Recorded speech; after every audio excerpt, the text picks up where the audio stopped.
so I'm beginning our event today with a presentation on pay awards and trends for 2020.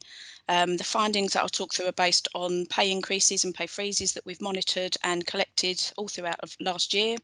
It's through our research with employers through various different surveys. So to just bring you to the first slide, which is a look at all of the data in terms of the lower quartile, median, average and upper quartile of pay awards and how that changed throughout 2020. The figures are shown on a rolling 3-month basis. So, for example, the figure for November 20 includes all outcomes effective in September, October and November, so that 3-month period.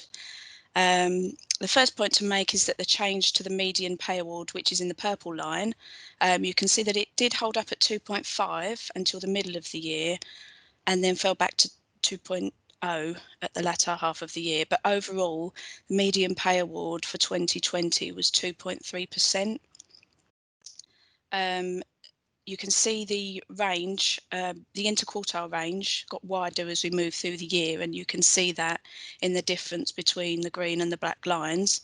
And that was due to the number of freezes that we saw, particularly in the summer months, as you can see. I'll be focusing more about freezes in a further slide, but this is just to firstly give you an overall picture.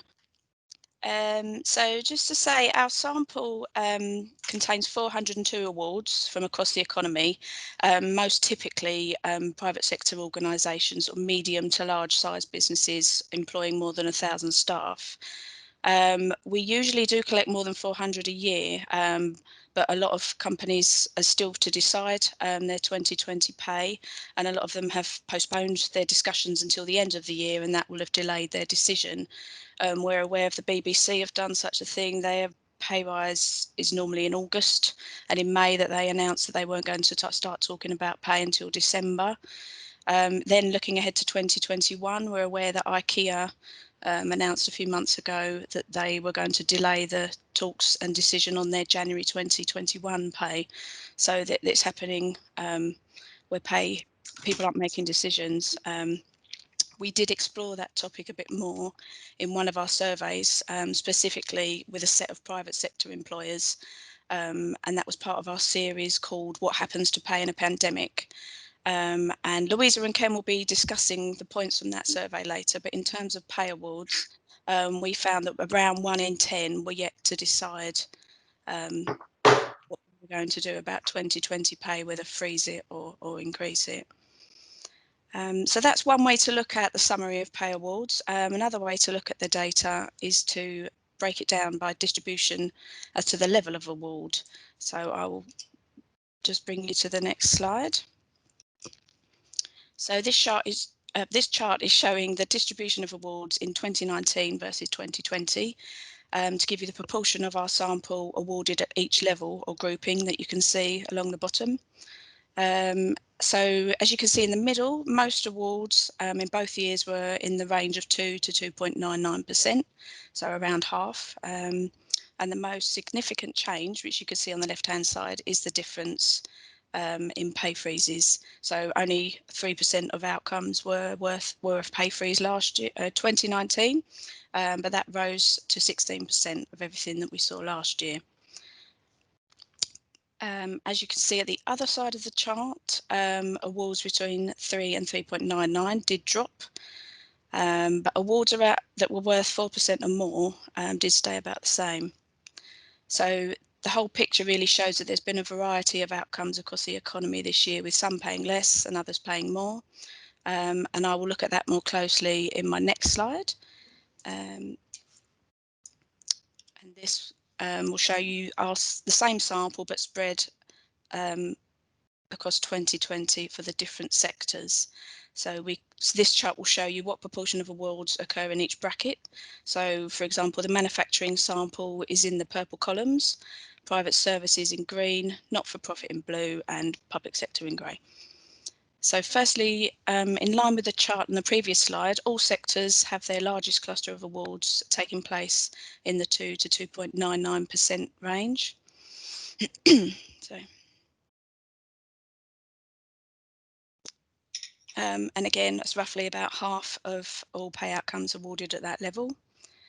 And then just to focus particularly on the proportion for private services, so this is in the green columns, you can see that they had the largest proportion of freezes overall, but also the largest proportion of higher end awards.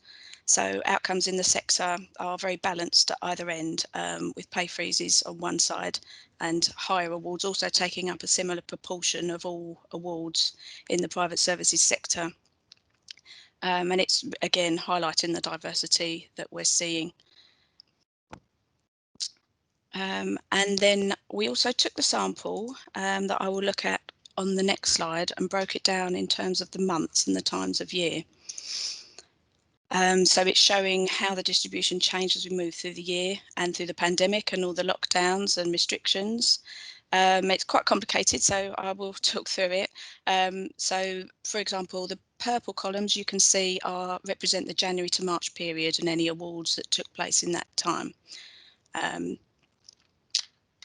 So turning firstly to the lower end of awards on the left, you can see the proportion of freezes started to get higher from April. And turning to the second brackets, awards worth between 0.1 and 1.999, you can see there's quite a significant change, where in the grey line, you can see for the final 3 months of the year, it was a lot higher than what we normally see, which is around 6 to 8%.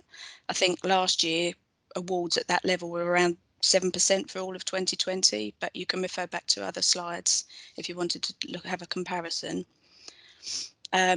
October to December isn't a particularly popular time for pay setting in compared to the others, but the difference is quite stark. It's relatively rare. We don't often see awards at that level, or less than 2%, I should say. And then just turning to the higher end of awards worth 4% or more on the far right of the chart. These proportions may remain quite low, despite the peak that you can see in the April to June month. And the reason for the rise there is related to the impacts of employers raising pay in line with the national living wage. So that increased by 6.2% from the 1st of April. So a lot of employers met that increase, and that's why we saw such a peak around that time. But aside from that, there were relatively few awards at that level. Also, one other thing to note about this slide, January and April are the most popular months for pay setting. So for 2020 together, those periods, or those months, sorry, January and April, make up around 2/3 of our whole sample for the year. And a lot of these had become effective or were, in situ as such, ready to be live prior to the first lockdown, and before the pandemic really hit. So it will be interesting to see the outcomes for those 2 months as we move into, through this year for those groups of staff. So as I said earlier, I'm going to talk about pay freezes. So I'll just move to my next slide. So this chart is showing how the proportion of freezes has changed throughout 2020. So starting with the first figure on the left, that's at 8%, and that figure represents outcomes in the 3 months leading to January and how many pay awards or pay outcomes resulted in a freeze. So that covers November and December 19 and then January 20. So as you can see, that figure grew steadily over the next few months, up to 16% for the 3 months to June. And then they peaked in the summer. We saw a lot of freezes in those summer months, but the figure has since fallen to 23% at the end of the year. Overall, freezes account for 16% of all the awards and outcomes in our sample. And as I mentioned earlier, that is a sharp rise from what we typically see. 2019, we saw about 3% that resulted in a freeze. We did ask a series of questions about pay freezes within our pandemic survey that I mentioned earlier. And just to briefly talk about that particular sample, so the people who are freezing pay, half of them froze pay for everybody, so it was a blanket freeze, and the other half only froze pay for particular groups, so managers or white collar staff. In comparison, how this recession compares to the last recession, it's quite different in terms of freezes. So in 2009, for example, freezes accounted for about a third. I think it was 32% of all outcomes. So it's double what we're seeing this year. And it was more common then to see a blanket freeze as opposed to splitting it between levels or groups of staff. But we do feel there are some factors cushioning the impact this time around during this recession. The firstly being the furlough scheme. We feel that might be delaying pay freeze decisions in certain areas of the economy. And secondly, as I mentioned earlier, the busiest months of pay award setting are January and April. And like I said, they'd already been agreed, so it might be that could be a reason why freezes were low, because we didn't, know what was going to happen. And then I've also taken our sample of freezes on my next slide. And I've just broken it down here to show the difference between January and to June, and then July to December. So really comparing the first half to the second half of the year. So as you can see, pay freezes were more common in the second half of the year, which you might expect. The proportions were more than double in most cases, with the private services category, which is the second one along, showing the largest proportion of pay freezes. So 36% of all outcomes in that second half of the year resulted in a freeze. They're widespread across a lot of the subsectors within there, but the most we saw were in the retail and air transport sectors. In manufacturing, the grouping of freezes was around in engineering. And in the public sector, the freezes in that sample include a few local council awards that are not part of the national deal for local councils, and also the university and colleges staff.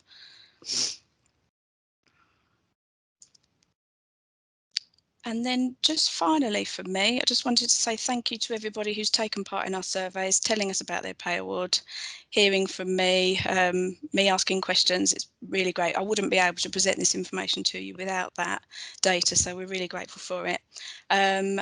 We have started looking at pay for 2021, and Ken will be focusing on that in his presentation shortly. But there is a link here if you did want to tell us about your 2021 pay, so we can keep an eye on it. There's a click. The first line should take you straight to the survey, or you could email me with the details. We would also like to hear from you if your organisation has decided to defer their pay award or postpone from the usual effective date. That information could be sent to me. It all helps build a picture so we can have a broad look at it and really understand what's going on. And anyone taking part in either of that research will receive a free copy of my next analysis similar to this. So we're going to be looking at 2021 pay and also how pay looked in the last 3 months of 2020.